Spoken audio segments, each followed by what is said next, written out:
ये कोई बड़ा कोई छोटा नहीं, वो चले गया जमाना दिल्ली का प्रधानमंत्री है, दिल्ली का बादशाह नहीं है। ये बराबरी के रिश्तेदारी की जब हम बात करते हैं तो इनको तकलीफ हो जाती है, परेशान हो जाती है।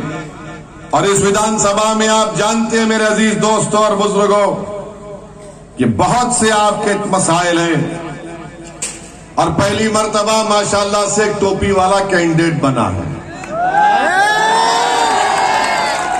पहले कोई टोपी वाला था ही नहीं, हम पे टोपी डालते थे, हम बोले नहीं हम टोपी वाले को कैंडिडेट देंगे। आप जानते हैं कि यहां पर मैं बताना चाह रहा हूं कि मार्च 2021 में भारत की लोकसभा में मैंने सवाल किया था ये फिशरीज मिनिस्ट्री से कि आपने पूरे भारत में फिशिंग को प्रमोट करने के लिए आपने क्या काम किया, तो उसमें भी लंबी लंबी छोड़ दिए जवाब में, कोई सही जवाब नहीं आया। मगर मैं आपसे वादा कर रहा हूं कि आपकी इस विधानसभा में जो आप पर जुल्म किया जा रहा है, मैं आपकी तकलीफ का इजहार भारत के पार्लियामेंट में करूंगा। दिसंबर में सुन लेना आप इंशाअल्लाह।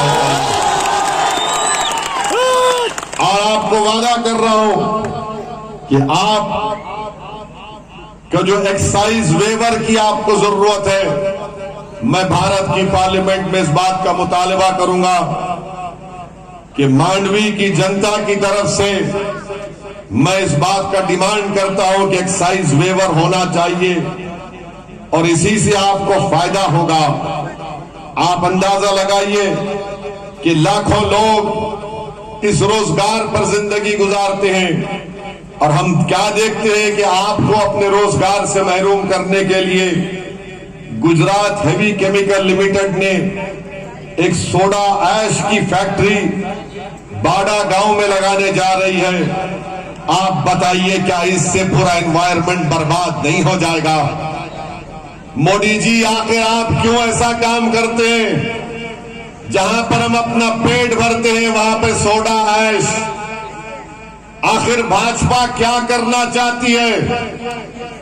क्यों बर्बाद करना चाहती है एनवायरनमेंट को? क्यों बर्बाद करना चाहती है इन वागरा समाज की रोजगार से इनकी आमदनी को कम करने के लिए प्लानिंग की जाती है।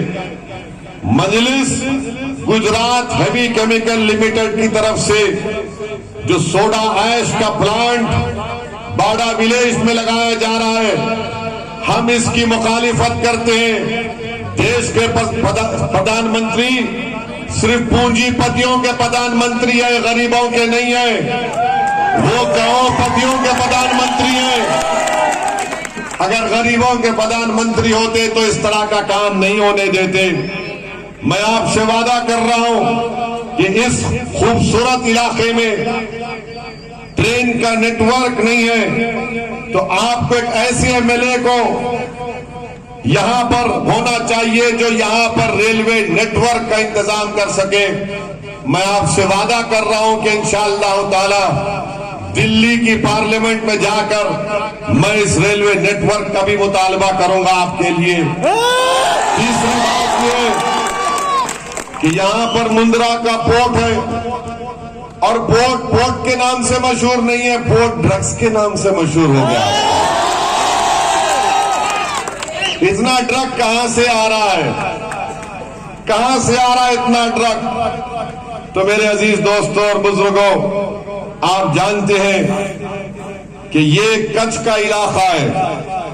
कच्छ की जबान अलग, कच्छ का खाना अलग, कच्छ के कपड़े अलग, बल्कि कच्छ का जानवर भी अलग होता है। तो मैं आपसे वादा कर रहा हूं, ये जो संविधान की किताब है, आप पढ़िए। इसमें आर्टिकल 371 होता है और आर्टिकल 371 में एक रीजनल बोर्ड जब बनाया जाता है, तो रीजनल बोर्ड जब बनता है तो उस रीजनल बोर्ड को कच्छ का एक रीजनल बोर्ड बन सकता है। ताकि उस बोर्ड को जो पैसा आएगा वो बोर्ड तय करेगा कि कच्छ के किस स्कूल में, किस जगह पर अस्पताल, और ये जो आप मछेरे हैं, इतना बड़ा आपका समाज है वागेर समाज का, वो पैसे इस्तेमाल कर सकते हैं। मैं आपसे वादा कर रहा हूं कि एक प्राइवेट मेंबर बिल में बनाकर कच्छ के लिए आर्टिकल 371 के तहत एक रीजनल डेवलपमेंट बोर्ड का मैं प्राइवेट मेंबर्स बिल इंशाअल्लाह ताला फरवरी मार्च के बजट सेशन में जब शुरू होगा, आप देख लेना, मैं जो कुछ कह रहा हूं वो करके दिखाऊंगा ताकि आपको इसका फायदा हो सके। यहां चरवाए हैं, मलदारीज हैं।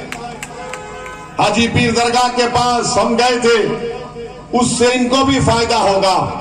तो इंशाअल्लाह ताला आपकी जबान का भी प्रोटेक्शन मिलना चाहिए, कच्ची जबान का प्रोटेक्शन भारत के संविधान के एक शेड्यूल में उसको इंक्लूड कराना चाहिए।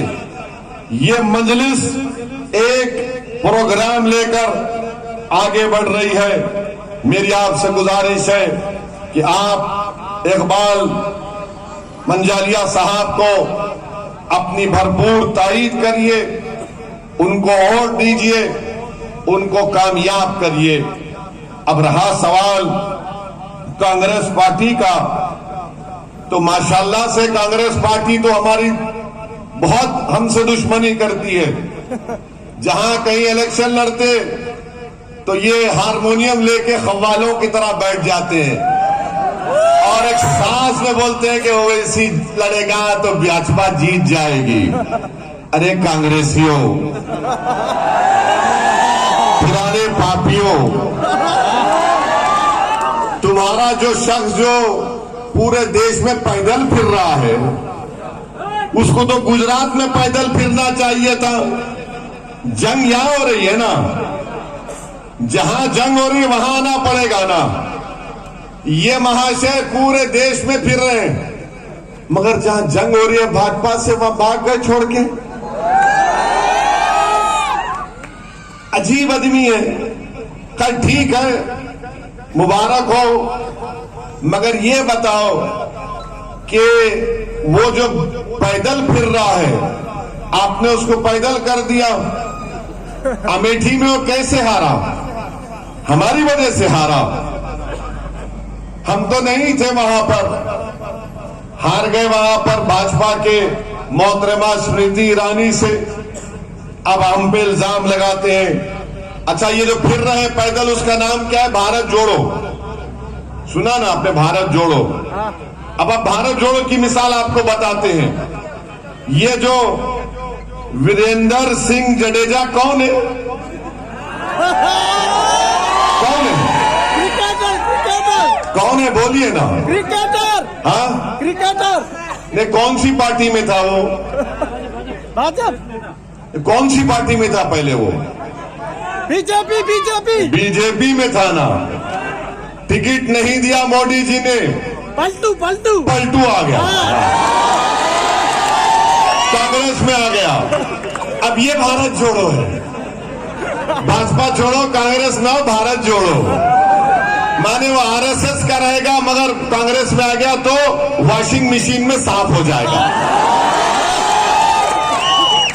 अगर कांग्रेस का पे भाजपा में चले गया तो उनके पास भी वॉशिंग मशीन है, निरमा पाउडर भी काम नहीं करता। टिकट नहीं मिला, भाजपा ये कांग्रेस में आ गया, ये सेकुलर हो गया ये। और मैं गरीबों के लड़ रहा हूं, मैं फिरका परस्त कम्युनल हूं। ये अजीब बात है, ये इनकी मुनाफिकत है, ये इनका दोहरा चेहरा है कांग्रेस का और भाजपा का। अच्छा, जो भाजपा के कैंडिडेट हैं अनिरुद्ध दवे साहब, तो उन्होंने कहा कि मैं ब्राह्मण हूं, मैं मुसलमान हूं। क्या है बोलो? बोला ना उन्होंने, मैं ब्राह्मण हूं। तो कोई मीडिया वाले कुछ नहीं बोले। अगर मैं बोलता कि मैं मुसलमान हूं तो बोलेंगे भड़काऊ भाषण दिया इसने। मैंने ब्राह्मण बोलना गुनाह नहीं है तो मुसलमान बोलना भी गुनाह नहीं है। सुनो भाजपा के अनिरुद्ध दवे, तुम ब्राह्मण है, मैं मुसलमान हूं, क्या बुरी बात है? मगर उन्होंने कहा कि अजमल कसब, अबे अजमल कसब गुजरात के चुनाव में कहां से आ गया? अजमल कसब का जिक्र किया ना, क्या ये अजमल कसब कहां से आ गया?